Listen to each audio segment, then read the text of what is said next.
ব্যবহার করতে হবে। এই নিয়ে আমরা আগেও প্রচার শুরু করেছিলাম, কিন্তু মাঝখানে বন্ধ হয়ে যায়। আজকে আবার নতুন করে আমরা সবাই একসঙ্গে মিলে এই প্রচারটা শুরু করি।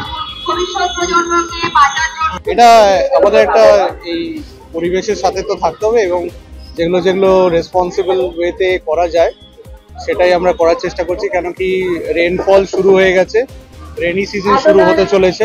তো এইখানে এই সময় যেটা হয়, প্লাস্টিক ব্যাগগুলো যেগুলো হয় সেগুলো ওয়াটার ক্লগিং এর প্রচন্ড প্রবলেম হয়ে যায়। এই ট্রেন ফ্রেনগুলো এগুলো আটকে দেয়। তো সেই ক্ষেত্রে আমরা চেষ্টা করেছি যাতে আগেই যদি আমরা একটা সাফাই অভিযান ভালো করে করতে পারি সবাইকে নিয়ে। আমরা এই প্লাস্টিকগুলো তো আমাদের বাড়ি থেকেই আছে, এগুলো ফেলে দিয়ে দিই আমরা, কাজ হয়ে গেল। তো সেটা যাতে না হয় সেই জন্য আমরা এই উদ্যোগটা নিয়েছি। দাদা, ম্যানুফ্যাকচারিং বা যে দোকানদার গুলোকে তাদেরকে আটকানোর জন্য কোনো সেই জন্যই আমরা মিউনিসিপ্যালিটি আমাদের সাথে আছে, চেয়ারম্যান সাহেব আছেন এবং মিউনিসিপ্যালিটি বিভিন্ন যারা দায়িত্ববান পদে আছেন, ওয়ার্ড কাউন্সিলর সবাই আছে। এনারা সবাই মিলে যদি একটা হোলিস্টিক অ্যাপ্রোচ নেন তাহলে আমার মনে হয়ে যাবে। আমাদের ভিডিও ভালো লাগলে লাইক এবং শেয়ার করুন। কমেন্ট সেকশনে গিয়ে জানান আপনাদের মতামত। আরও ভিডিও পেতে আমাদের চ্যানেল সাবস্ক্রাইব করুন এবং প্রতি মুহূর্তে খবরের আপডেট পেতে প্রেস করুন বেল আইকন।